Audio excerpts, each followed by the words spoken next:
The United States is returning to the values that built the country, the important role of the family, a strong economy, safe streets and borders. This is what Donald Trump promised and is delivering. The Republican paved the way to victory and supported the then Citizens candidate and now President-elect Karol Nawrocki, welcoming him to the Oval Office of the White House. He met with him at the White House and he told them, you're going to win because you support common sense, and he supported strong borders. Donald Trump predicted that polls would choose a strong candidate who defends national interests and has a strong support not only from the American leader, but also from other important people in America, such as House Speaker Mike Johnson and Secretary of State Marco Rubio. It promises to be a win-win cooperation from which everyone can benefit.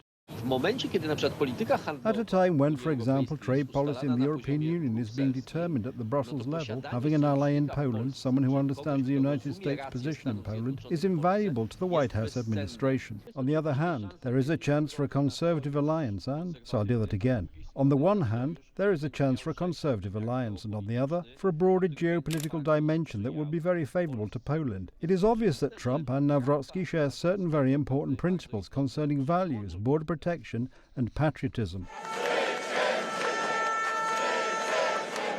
Karol Nawrocki's victory is therefore a guarantee of further Polish-American cooperation and an excellent example for others who would like to join the presidential alliance between Warsaw and Washington, an alliance based on values as reported by the prestigious Financial Times.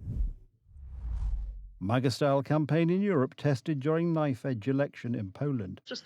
All the media outlets that are now writing about Karol Nawrocki's victory immediately say that he is an ally of Donald Trump, someone who will serve as a link to the US administration. But the United States did not do this for any reasons other than its own. The United States is looking at this very fresh, one might say very pragmatically. The United States is re-evaluating its entire involvement in the world. President of the United States. Donald Trump is reaching out to conservative forces around the world and building civilizational alliances, as even the US State Department describes it. Their foundations are to be security, the economy, and the family, which is what gave Donald Trump victory in America and Karol Nawrocki in Poland.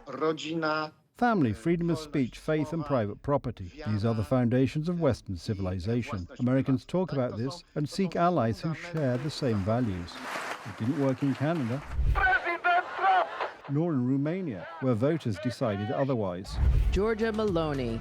Conservative Italian Prime Minister Giorgia Meloni works closely with Trump, but also has her own commitments, including to the Eurozone, of which Italy is a member.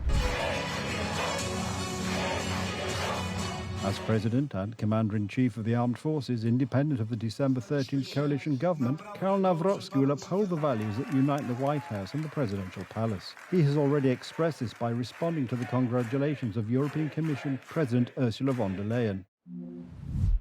I appreciate your message, and I'm also looking forward to good cooperation for the success of our Union, a community of independent sovereign states. Our European legacy must always be based on mutual trust, respect for national sovereignty and Christian values.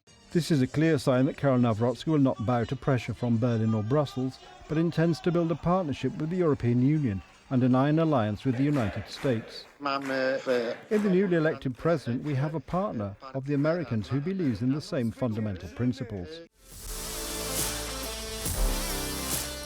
Conservatives from different countries are joining forces and growing in strength, as demonstrated by the recent CPAC conference in Rzeszów, with the participation of Republica. The head of CPAC makes it clear. CPAC is leading the charge against globalization alongside our Davos deniers. Every day we remain committed to advancing conservative values and defending freedom across the globe. It is not the globalists from the Davos Economic Forum or the Brussels elites who should impose their economic or migration ideas on others. Strength lies in the diversity and independence of nation-states, say conservative politicians and experts.